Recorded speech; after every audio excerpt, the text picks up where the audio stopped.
Welcome to another episode of In the Swamp with the Glenwood Gators. Alongside Coach Jason Gibson, I'm Victor Feliciano, and we're going to recap another exciting game between Glenwood, and this time it was Tuscaloosa Academy.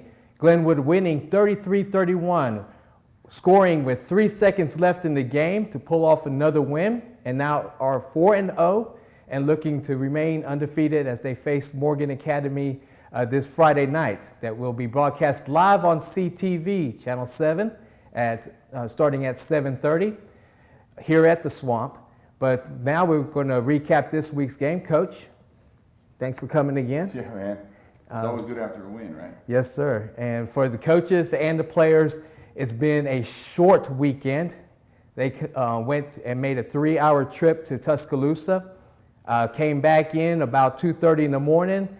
Coach probably got to bed about 4:30 in the morning, and we won't show it here, but there's still remnants of them just dropping everything off and heading to the house. And so Monday comes and might feel like a little bit of a short week, but in the meantime, they were celebrating a win. And so let's talk about that, Coach. Your take of the game. It seems like a blur now because everything in the weekend, I'm still sitting on a little fatigue from. I can't imagine the kids, but I'm tired. But it was a hard-fought game that probably shouldn't have been that hard fought at the end. To be honest with you, I mean, we had a lot of mistakes, a lot of penalties. I think we had almost 170 yards in penalties. That's exactly right. That's a lot of yards. That is. Some teams don't get that in total offense, and then I think we had 400 or something in total offense. So you add that together, 2 touchdowns called back, 2 fumbles. I mean, we just really tried to shoot ourselves in the foot, you know. And Coach is talking about 170 yards in penalties. They did outgain Tuscaloosa Academy by 200 yards and negated by those penalties. And then also losing on the turnover battle, gave up 2 turnovers to their none. And so it's almost like you were the better team, but it was... Well, I talked about it last week. It was a huge trap game, coming off the big game against Lee Scott, traveling on the road, playing against 0-3 Tuscaloosa. That team's not 0-3. They just played really good teams. And they were more athletic, I thought, than anybody we'd played. And it was just wasn't a good, all the combinations of that game were setting us up for failure. And that pretty darn close, and probably should have had it. I mean, they fought back and a couple of penalties here, some decisions there. We had an interception that we could have ended the game, late hit. Touchdown run in the game, holding. Another touchdown run, blocking the back. And it's just, one thing after another, and to be able to survive all of that and still come out on top, hey, can you say? Well, to be able to take the win on a long road trip and then be able to come back and get some, home cooking per se, and now be able to... There's home cooking, I'd love to find it. It seems like every game we're on the road, and it's been 3 games out of 4 on the road, which is, to be able to be 4-0 with 3 on the road, is pretty good. We're just... God, the capability of this team is not even there yet. But that's okay, because like I said before, I don't want to peak in September. I want to peak in November. And so for us to be able to be undefeated and still have a long way to go as a team, I mean, the sky's the limit. That's right. So you guys took a jump in the lead, got 7-0. Yeah. They respond back with a touchdown. Then got a punt blocked. Punt blocked, yeah. I mean, we went down and scored, boom, boom, boom, boom, touchdown. I thought, okay, this is what's going to be all night. And we stopped them once, but then, they went down and scored, and then I what's weird when you're watching something in slow motion and you're like, no. And I could see the punt block coming, and something inside me was screaming and yelled timeout, but I just never did. I just kind of watched it happen, and guy came off the edge and blocked the punt. Carson made a great play, kicking the ball out of the end zone, take the safety. Gave them a 9-7 the lead, and they just kind of went a little back and forth there. I thought, as we went into a halftime, the biggest changing point in the game, we were up 14-9, and Carrington, Huddleston ran a touchdown for us, like a 40-yard touchdown on 3rd down maybe. And he ran a touchdown which would put up 21-9, and we were getting the ball back. I figured that's 2 possession swing. I'm thinking arena football. That's 2 possession swing. We could probably finish the game. 28-9, they would have folded up shop and it would have been over. But we get a penalty, which backs us up, and then we got another penalty, gives them the ball. They wound up kicking a field goal before halftime. So it's a 10-point swing. So instead of us being up 21-9, we're up 14-12. And I'm thinking, here we go. You go into halftime and you got an athletic team, very well coached, that shouldn't have been in the game, but now is in the game. And so they're in their locker room and they're all excited because they're like, hey, we can win this game. And sometimes when you play teams at this level, it's all about the psyche of the players. And when you have belief and think you can be in the game, that's a hard opponent to beat. And it proved to be true, That's right. You mentioned that you guys had some miscues. They had some miscues themselves. They had a missed field goal. Things that they're kicking themselves now, they're saying they got the missed field goal, the 2-point conversions that on one play, Chaz made a great stop and being able to keep them from tying the game. That's all relevant. It adds up in the end when you look at it. I mean, ask Oregon how that worked out for them this weekend, past weekend. But the missed field goal, all of it. But then, the 2-point safety, it all adds up and it's all relevant. We had 2 touchdowns called back, and we had 2 fumbles. I had a missed touchdown pass. I was wide open. We missed it.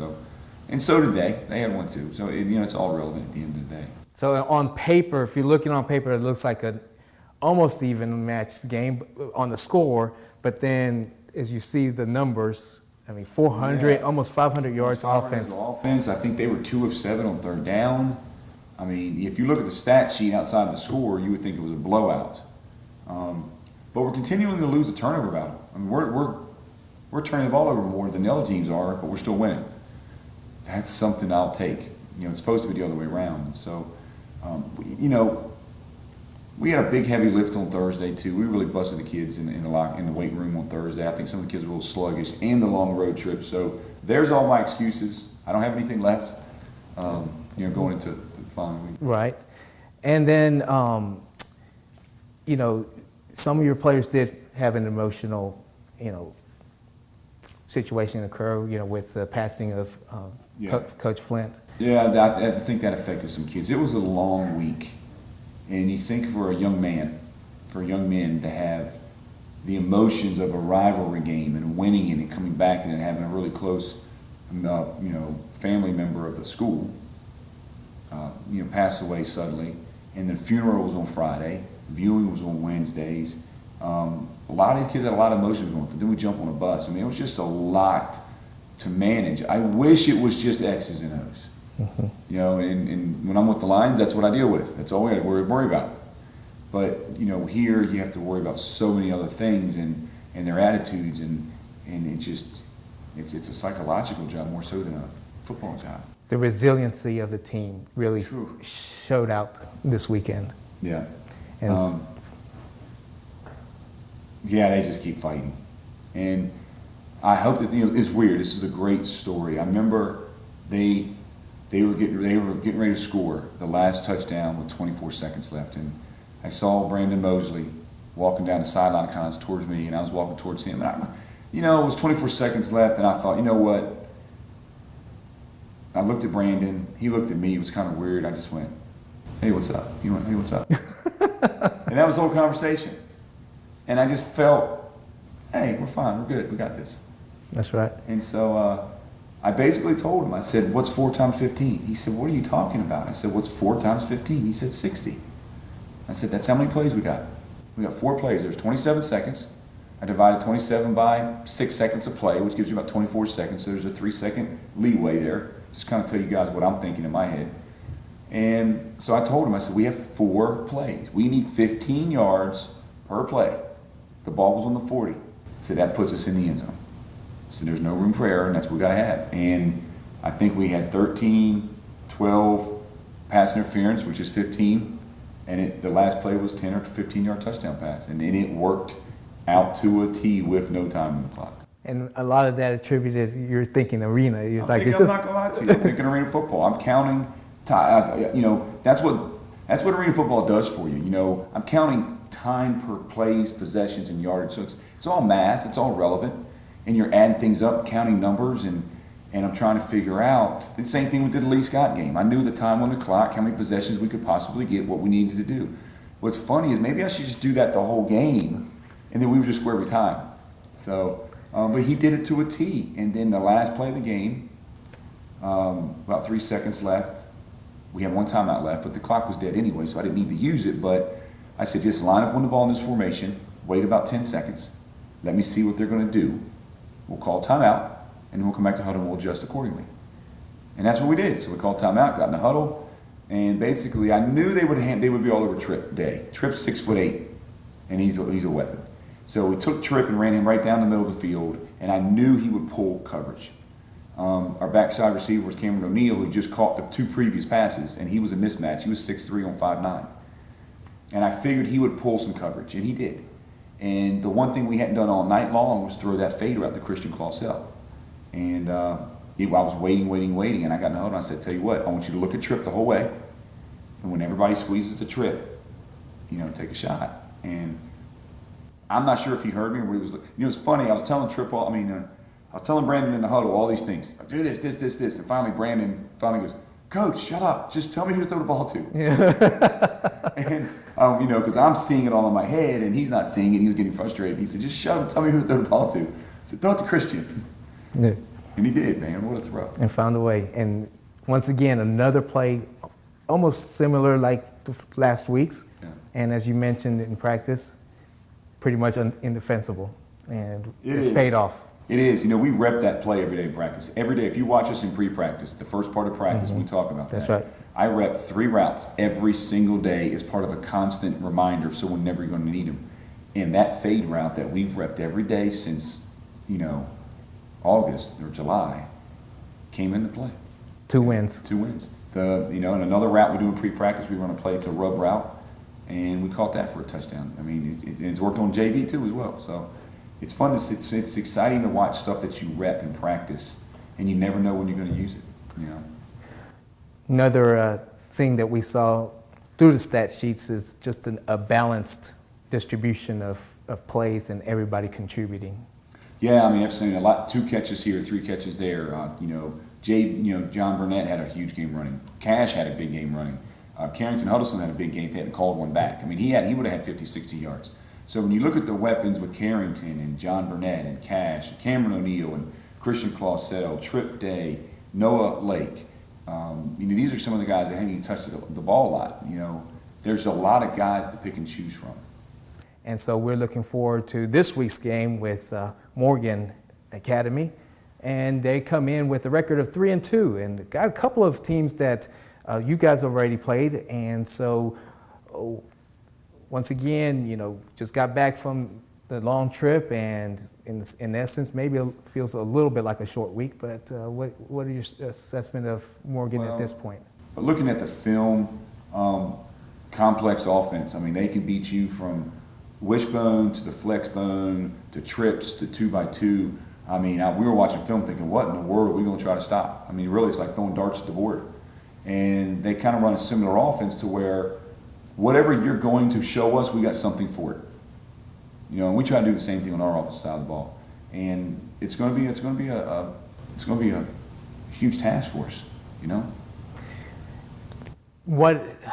Last week we talked about how to overcome the euphoria of the win, and you said you gave them some humble pie.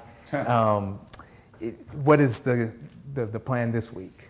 They're undefeated. They're playing a team that's experiencing some losses, and it's going to be keeping them from thinking, okay. If we can go through a game with under 5 penalties, the games wouldn't even be close. So we got discipline problems. I think that we've got to handle. It starts with me.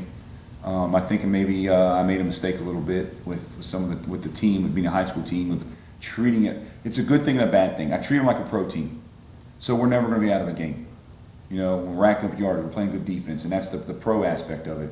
But from the mental aspect of it too, if it's the guys with the Lions, hey, I tell you what to do. I expect you to see you there, and I'll be there on time, and we'll go to practice, and et cetera, et cetera, et cetera. And I think more so with high school, you have to kind of hand lead them through everything. And I've maybe given them a little too much I've treated them a little too much like a pro team. So, it's a fine line. And you got to try to, it's a psychological game. You're trying to figure out, what works, what doesn't work. Now, I'm sitting here at 4-0 and it all looks great, but we're 3 plays away from being 1-3, and this whole conversation is different. Because you look back at Calvary, last play of the game, we knock the pass down. Right. They don't win. Last play of the game was Lee Scott. We win the game, should have lost. This game right here, the last play should have lost. So 4-0, 1-3, I mean, you don't want to pat yourself too much on the back. With the discipline and being able to try to cut down the penalties, also, I guess ways to win the turnover battle, forcing that turnovers. That really shocks me. We practice that every day. For us to give them away, I'm not going to say I expect that, but that's part of football, and we shouldn't give them away. But we're not getting any. That's a little frustrating. I know we dropped 2 against Calvary. We dropped 2 against Northside. We're blowing some coverages here and there, and then we're not getting the ball as much as we need to be, and we're still holding teams to 200 yards of offense and putting 400 yards of offense on the ground. And so if we could just get the turnovers and the penalties to all coincide in one game, and to be honest with you, I hope that happens at the championship game. Right. But we got to learn how to get there from here. And really this week, again, I'm just looking at Morgan. I'm trying to figure out, every game for us has been a learning experience. How to win a game. Calvary, check. Then you go to Northside, how to win a game you're supposed to win. Check, we did that. And we go to Lee Scott, and how do you actually win a game when you're the underdog and you shouldn't have won? Check. And then this last week, I don't know what to call that. Road game, long road game. Trap game, coming off of everything, won that one, check. So now we're back home, undefeated, playing. If we're going to be a front runner, we have to learn how to play like a front runner. And that just means playing good football. That doesn't mean coming in with your chest out and, hey, look at us, we're the undefeated team. But we have to learn how to just play solid, fundamental football, no mistakes, get turnovers, no penalties. And I think our team would be so much more improved. We touched a little bit about it and wanted just to spend a moment on this, was that, this was the first game you guys were able to display a couple of stickers. Had FS for Flint Sharp, as he suddenly passed away last week, and then Cassidy Sharp, who's a senior. Decision, tell us just that whole process of decision. Well, that was a school decision. Obviously, it came down from Mr. Fanning and Mr. Mitchum, and obviously that family was important to the school, and they were just at the Lee Scott game. He was just at the Lee Scott game. Yes. Unfortunately, I can't personally talk about it because I hadn't had a chance to meet them, but they had obviously had a huge impact on a lot of the players here, a lot of the families here, and you grieve for them. And going through a personal loss myself this past summer, you understand it, and you don't wish that on anybody, and that's just something. And to be able to play football and with all that in the back of your mind, it's tough. So prayers are out to the families and to the players and just everybody involved in that situation. Many of you in the Glenwood family are aware that he was coach back in the early 80s, being able to lead teams to the championship. And so we are doing this game. We're excited about the win, but of course we still have a lot of our hearts towards the Sharp family. So, this episode is, in dedication to that family and, in love and memory to the Sharp family. And so we'll take a break, and we'll be back and talk with our player of the game, Christian Clausell.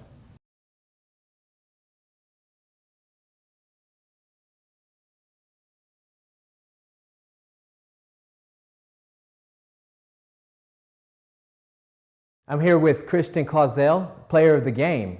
2 touchdowns, including the winning catch for the 3 seconds left in the game. And Glenwood pulls away to win and remain undefeated. So Christian, congratulations on being the player of the game. And just tell us about that last play. When he hiked the ball, I knew he was going to throw it to me. And when the ball was in the air, just in slow motion. And the defender jumped early, luckily. And if he would have timed it right, he would have batted it down. Just made a great catch, got my foot in bounds. For those of us who weren't at the games, tell us about the pattern where you were at in relation to the end zone?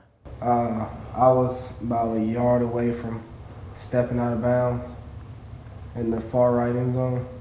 Far right of the end zone. That's actually been a pass play that y'all have been practicing for years.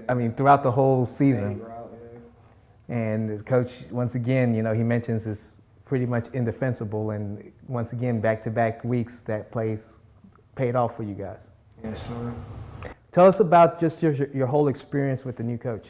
I love Coach Gibson. I love all the coaches. It is great. We practice hard. They make us practice hard. Yeah. Tell us about the travel. The bus ride? Yes. Yeah, it was a long one. I was asleep most of the way though. So you rested up and ready to go. Yes, sir. Tell us just about the whole experience from kickoff to the end. I know we just highlighted the last play, but just the ebb and flow of the game itself. Yeah, at the beginning, it was a little dead, I guess. But the momentum picked up. We start scoring. They start scoring. And How do you feel now just being undefeated? it's a great feeling. You want to keep it going. How do you guys, you guys are confident now, you're able to play tight games. What are some things you're looking forward to as you go through the season? More particularly when you're playing teams that may not have undefeated records, how y'all keep yourselves grounded and not go in too arrogant, and next thing you know, you might get a loss in it. We don't want to overlook anyone. We want to practice hard, just like we were not undefeated. Just try to get the win, no matter who we're playing.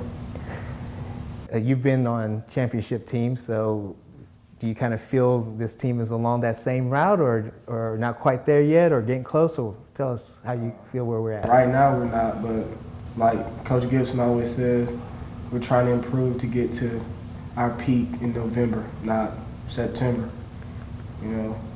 We can do it. Yeah. Okay. And is there anybody out there in particular you want to say hello to and say, hey, I made it here? Hey, Mom. All right, Christian Clausel, our player of the game. We hope you enjoyed that interview with player of the game, Christian Clausel. And so, Coach, your assessment on Christian's performance this past week? It's a great game. He comes up big plus he was playing DB. We don't usually have guys going both ways, but he caught a screen pass for a touchdown early and got in the end zone, which was a great play. And that last play of the game, he makes that play in practice all the time. And they're all big receivers. Pick one: him, Tripp, Cameron, Latavius. Any of those guys can make that play, and then he made it. So it was good for him. Plus, he's a team captain. He's the only kid on the team that's a junior. He got voted as a team captain by his peers, which is a big deal to me. We're just excited that just as diverse as your offense has been, we've been pretty much been able to spotlight a lot of the team members. Last week Mosley was the player of the week, and then this week we were able to do Clausel and Cash earlier in the year. And so we're looking forward to spotlighting some more of the players, and hopefully maybe this week maybe get somebody on the defensive side and be able to show off that side of the ball. But at this point, we want to go to one of our favorite portions of our show, and it's called Behind the Whistle. But this one's going to be a little bit special. We didn't get to the practice field. We're actually going to show what it's like to get ready for a long road trip. So, Coach, give us a little walkthrough as to what you guys had done before we show the video. I don't know how much video is on there, but it's chaos. Did you forget this? Did you get that? Who got the camera? Is there any extra footballs? Do you have your mouthpiece? And and it's a lot of coordination to get on for the road trip. And you can't really see it on camera as you look around. Half that road trip's laying on the floor in his locker room right now, but. It's fun. It's a good behind the scenes, and enjoy it.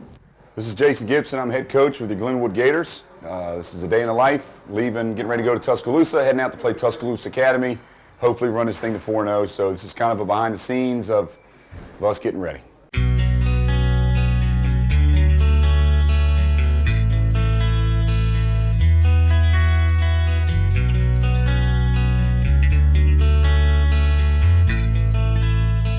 So, hey, we're doing a little behind the scenes, and this is the man. This is Charles. This is our driver. He's going to be our chauffeur for the day and get us where we got to be. We got DirecTV on here. We got movies. We got plug-ins for all the computers and laptops. Bathroom in the back. So I guess this is what you get. You go 3-0, right? So it's going to be a good ride for everybody. It's a lot comfortable. It's better than the coaches having to man up and drive 3.5 hours, coach a game, turn around, drive 3.5 hours back. So we're putting everything in Charles, and he's going to take good care of us. Now, when we win, Charles is a good luck charm. He's going to have to drive the rest of the year.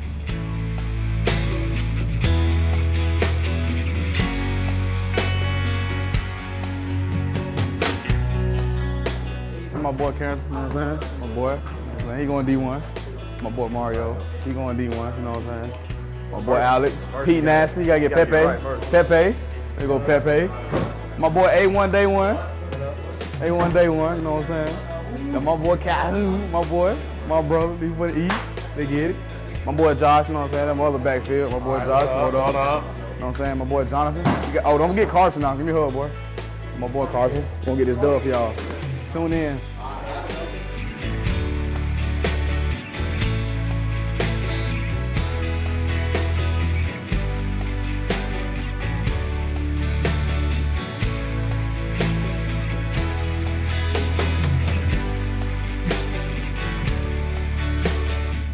Chaz Floyd, senior at Glenwood, play outside linebacker. This will be our first game wearing the FS and CS stickers on our helmet. It means a lot to my uncle and be playing hard for him just to know that he's with us out there and playing for Cassidy, who goes to our school. Just keep them on our minds while on the field and go out there and play hard and win for them.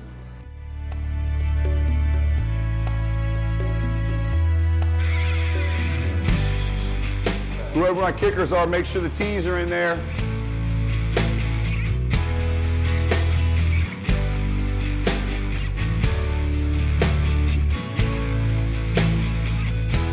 I'm gonna double check, Lawrence, make sure we got a spot. You got your polo?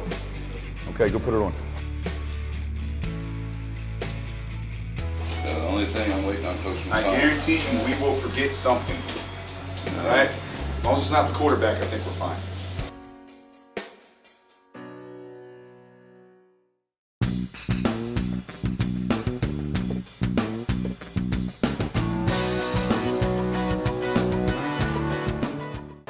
Oh yeah, we got everybody. So we'll go inside, we'll do a little roster check, make sure we're good to go. Say a prayer, rock and roll, and go to Tuscaloosa.